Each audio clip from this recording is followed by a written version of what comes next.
దివ్యవాణి ప్రేక్షకులకు శుభాభివందనములు. క్రీస్తు పునాదిగా అనే కార్యక్రమానికి మనందరినీ కూడా ఆహ్వానిస్తున్నాం. ఈ సమయంలో దేవాతి దేవుణ్ణి స్తుతించుకుందాం, ఆరాధించుకుందాం. కుటుంబ సమేతంగా మనం ప్రార్థనలో గడుపుదాం. మీరందరూ కూడా ప్రార్థనకి కూర్చున్నట్లయితే ఈ పాటను పాడుతూ దేవాతి దేవుణ్ణి ఆరాధించి గణపరుద్దాం.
సంరక్షకుడై ధైర్యము పంచావు.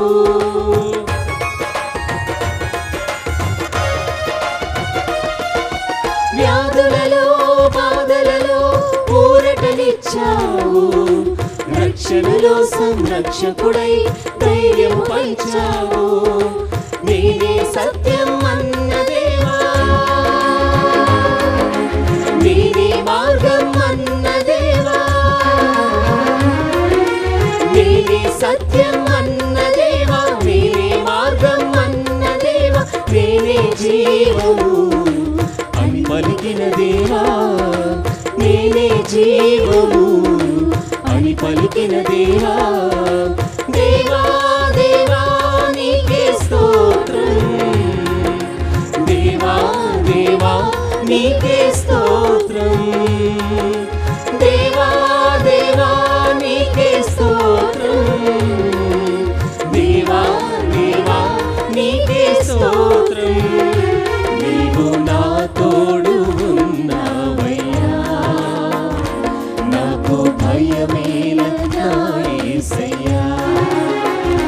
నీవు నాలోనే ఉన్నావయ్యా, నాకు దిగులేల నా యేసయ్యా. నీవు నా తోడు ఉన్నావయ్యా, నాకు భయమేల నా యేసయ్యా.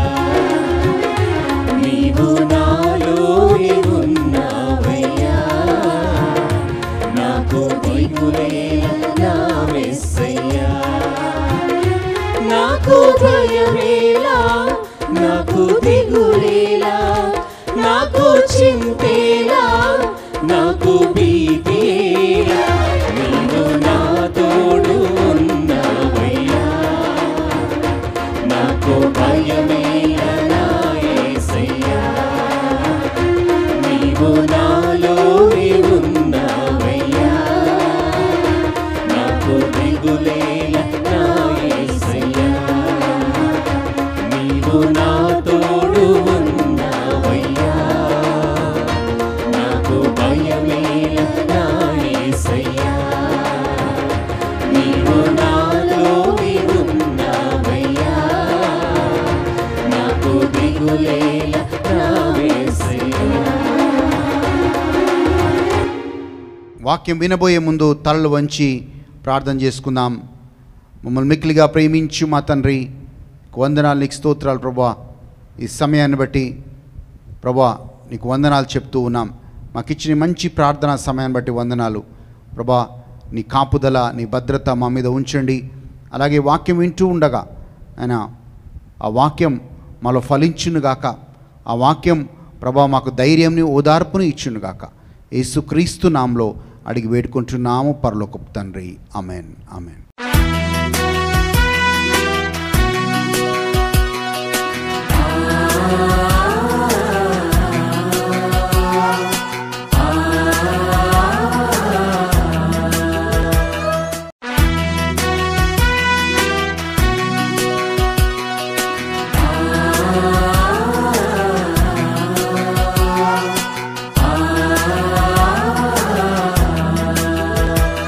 ఎఫెసీయులకు రాసిన లేఖ 6వ అధ్యాయం మొదటి 3-4 వచనాల్లో మనం చూస్తున్నాం. పౌలు గారు ఇలా రాస్తూ ఉన్నారు, మనం పోరాడేది శరీరదారులతో కాదు, మనం పోరాడేది యుగ సంబంధమైన అంధకార శక్తులతో అని పౌలు గారు రాస్తూ ఉన్నారు.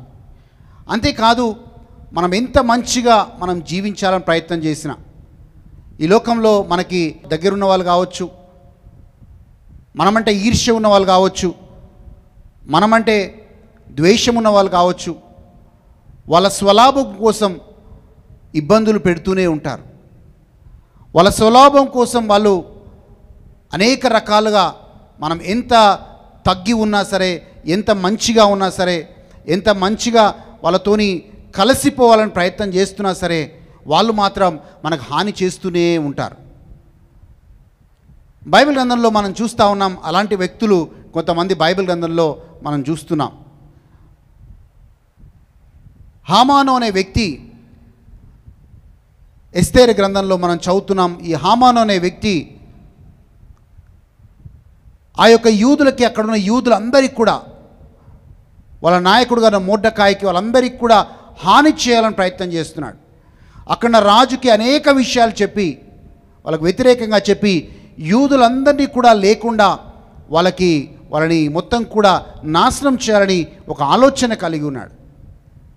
కానీ ఎప్పుడైతే ఎస్తేరు అక్కడికి వెళ్ళి ఉపవాసంతో ప్రార్థన చేసింది, వాళ్ళందరికీ, ఆ యూదులందరికీ కూడా చెప్తుంది, మీరు నాతో పాటు కలిసి ఉపవాసం చేసి ప్రార్థన చేయండి. హామాను మనందరికీ హాని చేయాలని చూస్తున్నాడు, హామాను మనందరికీ కూడా కీడు చేయాలని చూస్తున్నాడు. కానీ ప్రార్థన చేద్దాం. మనం ప్రార్థన చేసినప్పుడు ఆ రాజు మనసు మారి మళ్ళీ మనకు మేలు జరుగుతుంది అని వాళ్ళందరూ కలిసి ఉపవాసంతో ప్రార్థన చేస్తారు. ఎప్పుడైతే ఉపవాస ప్రార్థన చేస్తారో ఆ ఉపవాస ప్రార్థన ఫలించి, ఏ హామాను అయితే వీళ్ళకి హాని చేయాలనుకున్నాడో అదే హామానికి రాజు ఆయన అసలు రూపం తెలుసుకొని అదే హామాని అక్కడ ఉరి తీయడం చూస్తున్నాం, శిక్షించడం మనం బైబిల్ గ్రంథంలో చదువుతున్నాం. ఆయన కీడు చేయాలని చూశాడు, ఆయన కీడే ప్రతిగా ఆయనకు వచ్చి ఆయన నాశనానికి కారణమైనట్లుగా చూస్తూ ఉన్నాం. కానీ దేవుని ప్రజలు వాళ్ళు సురక్షితంగా ఉన్నట్లుగా, దేవుడు వాళ్ళని కాపాడినట్లుగా మనం బైబిల్ గ్రంథంలో చూస్తున్నాం. ఈరోజు ఎంతమంది నీకు హాని చేయాలని చూసినా, వాళ్ళ స్వార్థంతో, వాళ్ళ ఈర్ష్యతో, వాళ్ళ పగతో ఎంతమంది నీకు హాని చేయాలని చూసినా, కీడు చేయాలని చూసినా, నువ్వు దేవుళ్ళో ఉన్నావు కాబట్టి, ప్రార్థనలో ఉన్నావు కాబట్టి, నీకెదురుగా నిలబడు ఏ ఆయుధం కూడా వర్ధిల్లకుండా ఉండునుగాక. ఆ రోజు హామాను కీడు చేయాలని చూశాడు, కానీ ఆ కీడు ఆయనకే వచ్చింది. ఆయన ఉరి తీయించబట్టం మనం బైబిల్ గ్రంథంలో చదువుతున్నాం. అలాగే మనం ముందుకు చూసినట్టయితే కొంతమంది మన ఆశీర్వాదం దొంగలించాలని చూస్తారు, కొంతమంది మన నాశనాన్ని చూసి అనేక ప్రయత్నాలు చేస్తారు. సంఖ్యాకాండంలో మనము మోయాబు రాజు ఒక అతను ఉన్నాడు. ఈ మోయాబు రాజు ఇజ్రాయెల్ ప్రజలు బాగా వర్ధిల్లటం ఆయన చూస్తూ ఉన్నాడు. ఎలాగైనా ఇజ్రాయెల్ ప్రజల్ని వాళ్ళు వర్ధిల్లడం ఆపాలి అంటే, వాళ్ళు యుద్ధంలో గెలవకుండా వాళ్ళు ఉండాలి అంటే, ఆయన బిలాము అనే ఒక ప్రవక్తను తీసుకొని వస్తున్నాడు. ఆ ప్రవక్త ద్వారా ఆ ఇజ్రాయెల్ ప్రజల్ని శపించాలని ప్రయత్నం చేస్తున్నాడు. ఎందుకంటే ఒకసారి ఇజ్రాయెల్ ప్రజల్ని ఆ ప్రవక్త శపిస్తే వాళ్ళు శాపగ్రస్తులు అవుతారు. అప్పుడు నేను నా సైన్యంతో వెళ్ళి ఇజ్రాయెల్ ప్రజల మీద యుద్ధం చేసి నేను గెలుస్తానని ఒక కుట్రని ఆయన పన్నుతూ ఉన్నాడు. కానీ ఆ ప్రవక్త నోట్లో శాపవచనం బదులుగా దేవుడు ఆశీర్వాద వచనాలను పలుకుతూ ఉన్నాడు. ఆ ప్రవక్త ఒక మాట అంటున్నాడు, దేవుడు ఆశీర్వదించబడ్డ వారిని నేను శపించలేను, శపించజాలను అంటున్నాడు. అంటే ఇజ్రాయెల్ ప్రజలు ఆశీర్వదించబడ్డ వాళ్ళు కాబట్టి ఎవరు కూడా వాళ్ళని శపించలేరు అంటూ ఉన్నాడు. ఈరోజు నీవు కూడా నూతన నిబంధనలో క్రైస్తవులుగా ఉన్న మనందరం కూడా దేవుని చేత ఆశీర్వదించబడ్డ వాళ్ళం. సో ఏ శాపము ఏది కూడా మన మీద పని చేయకుండా ఉంటుంది అని దేవుని వాక్యంలో మనం చదువుతున్నాం. ఎందుకంటే గలతీయులకు రాసిన లేఖ 3వ అధ్యాయం 13వ వచనంలో మన వాక్యంలో చదువుతున్నాం, యేసు ప్రభువు శాపగ్రస్తుడిగా శిలువలో వేలాడి నీ శాపాన్ని నా శాపాన్ని కొట్టివేసి మనం అబ్రహాము ఆశీర్వాదంలో మనందరినీ కూడా పాలిభాగస్తులుగా చేశాడు అన్న మాటను చదువుతున్నాం. ప్రియమైన సోదరి సోదరులారా, ఆశీర్వాదము ఒక వ్యక్తిని అభివృద్ధిలోకి తీసుకొని వెళ్తుంది, ఒక వ్యక్తి ముందుకు తీసుకొని వెళ్తుంది, ఒక వ్యక్తిని ఇతరులకు దీవెనకరంగా ఉంచే విధంగా చేస్తుంది. అదే శాపం నువ్వు ముందుకు వెళ్ళకుండా దేంట్లో నువ్వు ఫలించకుండా ఆ శాపం ఆపుతుంది. కానీ యేసు ప్రభు ఆ శాపాన్ని కొట్టివేసి సిలువలో మన కోసం ఆ శాపాన్ని కొట్టివేసి అబ్రహాం ఆశీర్వాదంలో పాలిభాగస్తులుగా చేశాడన్న మాటని జ్ఞాపకం చేసుకుందాం. అలాగే మనం చూసినట్లయితే కొంతమంది మనల్ని అనేక మాటల ద్వారా మనల్ని ప్రలోభ పెడతారు. ఆ రోజు ఒకవైపు ఇజ్రాయెల్ ప్రజలు ఉన్నారు, ఇంకోవైపు ఫిలిస్టీలు ఉన్నాడు. ఆ ఫిలిస్టీల దండులో గొలియాతు ఉన్నాడు. ఆ గొలియాతు అనేక మాటల చేత వీళ్ళని ప్రలోభ పెడుతూ ఉన్నాడు, అనేక మాటల చేత వీళ్ళని రెచ్చగొడుతూ ఉన్నాడు. ఇజ్రాయెల్ ప్రజల్లోకి ఒక భయం వచ్చింది. ఆ గొలియాతు మాటలు విని, ఆ గొలియాతు చెప్పే మాట్లాడే మాటలు విని వాళ్ళందరిలో ఒక భయం వచ్చింది. గొలియాతు వాళ్ళని సవాలు చేస్తున్నాడు. ఇజ్రాయెల్లో ఒక్క సైనికుడు కూడా లేడా, నాతో యుద్ధము చేయడానికి ఒక్క సైనికుడు కూడా లేడా అని అనేక విషయాలు వాళ్ళని ప్రలోభ పెట్టే మాటలు మాట్లాడుతూ వచ్చాడు. ఆ మాటలు వాళ్ళకి భయాన్ని తీసుకొని వచ్చాయి. ఈరోజు కొంతమంది మాటలు నీలో భయాన్ని తీసుకొని వస్తున్నాయేమో, ఆ భయము నిన్ను ముందడుగు వేయకుండా చేస్తుందేమో. కానీ ఈరోజు దావీదు ఎలాగైతే ఆ గొలియాతు మాటలు పట్టించుకోకుండా, ఆ గొలియాతు మాటలు ఆయన వినకుండా దావీదు ఒకటి నమ్మాడు. ఎస్, నాతో ఉన్న దేవుడు శక్తిమంతుడు. నువ్వు కత్తితో బడిసతో వస్తున్నావు గొలియాత్, నేను మాత్రం నా దేవుడైన యావే నామంలో వస్తున్నానని ధైర్యంగా ముందుకు సాగాడు. గొలియాత్ని సంహరించినట్లుగా మనం చూస్తున్నాం. మనం అనేకమైన ప్రజల్ని మన చుట్టూ చూస్తాం. మాటల ద్వారా మనల్ని ప్రలోభ పెడతారు, మాటల ద్వారా మనల్ని రెచ్చగొట్టే విధంగా చేస్తారు, మాటల ద్వారా మనలోకి వాళ్ళ ఒక భయాన్ని తీసుకొని వస్తారు. కానీ మనం దావీదులాగా ఉండి ఆ మాటలు మన హృదయంలో ఉండకుండా ఆ హృదయంలో దేవుని మాటలు ఉంచుకొని ఆ దావీదులాగా ధైర్యముతో గొలియాతు ఎదుర్కొన్నట్లుగా మనం ఎదుర్కొంటే ఆ యొక్క పరిస్థితి నుంచి మనం ముందుకు రాగలుగుతాం. 4వ వ్యక్తిని మనం బైబిల్లో చూస్తున్నాం. పౌలు గారు ఇలా అంటూ ఉన్నాడు. 2 తిమోతికి రాసిన లేఖ 4వ అధ్యాయం 14వ వచనంలో, అలెగ్జాండ్రియా అనే కంచెరివాడు నాకు బహు కీడు చేశాడు, బహు హాని చేశాడు అనే మాటని పౌలు గారు అంటూ ఉన్నారు. అవును, మనం అనేక మార్లు మంచి చేయాలని చూస్తున్నప్పుడు, అనేక మార్లు మనం ఇతరులకి సహాయంగానే ఉండాలనుకుంటాం, తగ్గి ఉండాలనుకుంటాం. కానీ హామానులాగా కుట్ర చేసే వాళ్ళని చూస్తాం. హామానులాగా కుట్ర చేసేవాళ్ళు మనకు సమాజంలో కనబడతారు. అలాగే ఆ యొక్క మోయాబు రాజులాగా మనము శపించబడాలని, శాపంలో జీవించాలని ఆలోచించేవారు మనకు కనబడతారు. అలాగే గొలియాతులాగా ప్రలోభ పెట్టే మాటలు మాట్లాడేవాళ్ళు మనకు సమాజంలో కనబడతారు. అలాగే అలెగ్జాండ్రియాలో ఆ కంచెరివాడు పౌలుకి బహుహాని చేసినట్లుగా మనకి కూడా హాని చేసేవాళ్ళు మనకు కనబడతారు. కానీ దేవుడికి స్తోత్రం, అవన్నిటిలో నుంచి దేవుడు నిన్ను నన్ను విడిపించేవాడిగా ఉంటాడు. కీర్తన 91లో ఒక వాగ్దానం చూస్తున్నాం. నీ కుడివైపు 10,000 మంది ఉండినను, ఎడమ వైపు 1000 మంది ఉండినను ఎవరు నీకు ఏ హాని చేయజాలరు అనే మాట బైబిల్లో చూస్తున్నాం. ఎంతమంది నీ పక్కన కూలినను, ఎంతమంది నీకు ఎదురుగా వచ్చినను, వాళ్ళు ఏ హాని నీకు చేయచాలరు అని దేవుని వాక్యంలో మనం చదువుతున్నాం. ఎస్, ఈరోజు బహుశా కొంతమంది ప్రజల చేత హింసించబడుతున్నారేమో.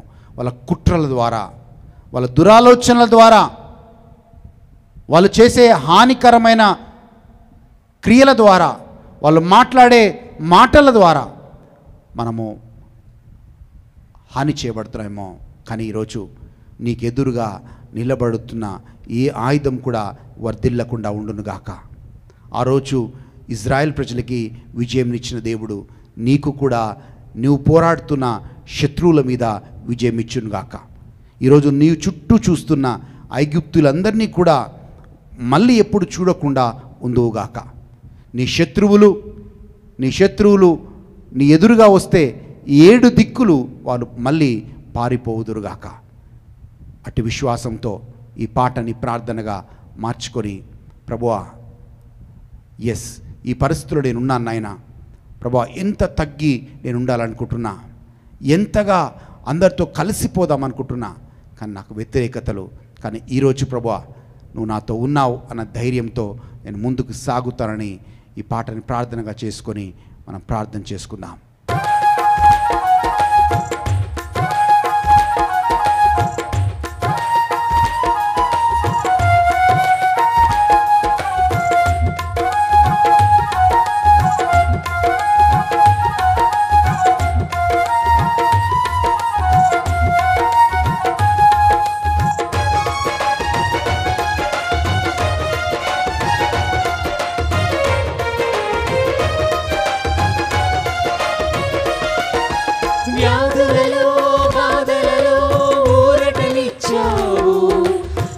రక్షణలో సంరక్షకుడై ధైర్యము పంచావు.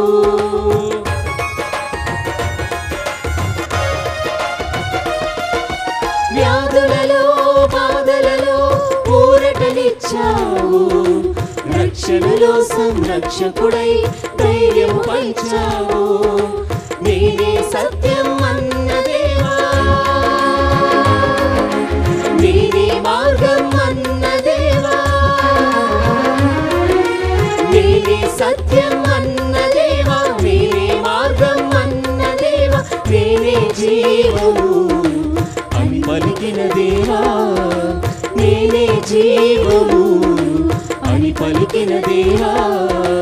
దేవా దేవా నీకే స్తోత్రం, దేవా దేవా నీకే స్తోత్రం, దేవా దేవా నీకే స్తోత్రం, దేవా దేవా నీకే స్తోత్రం. నీవు నా తోడు ఉన్నావయ్యా, నాకు భయమేల నా యేసయ్యా. నీవు నాలోనే ఉన్నావయ్యా, నాకు దిగులేల నా యేసయ్యా. నీవు నా తోడు ఉన్నావయ్యా, నాకు భయమేల నా యేసయ్యా. నీవు నాలోనే ఉన్నావయ్యా, నాకు దిగులేల నా యేసయ్యా. నాకు భయమేలా, నాకు దిగులేలా, నాకు చింతేలా, నాకు భీతియేలా. నీవు నా తోడు ఉన్నావయ్యా, నాకు భయమేల నా యేసయ్యా. నీవు నాలోనే ఉన్నావయ్యా, నాకు దిగులేల నా యేసయ్యా. నీవు నా తోడు ఉన్నావయ్యా, నాకు భయమేల నా యేసయ్యా. నీవు నాలోనే ఉన్నావయ్యా, నాకు దిగులేల నా యేసయ్యా. మమ్మల్ని మిక్కిలిగా ప్రేమించు మా తండ్రి, వందనాలు నీకు స్తోత్రాలు నాయనా.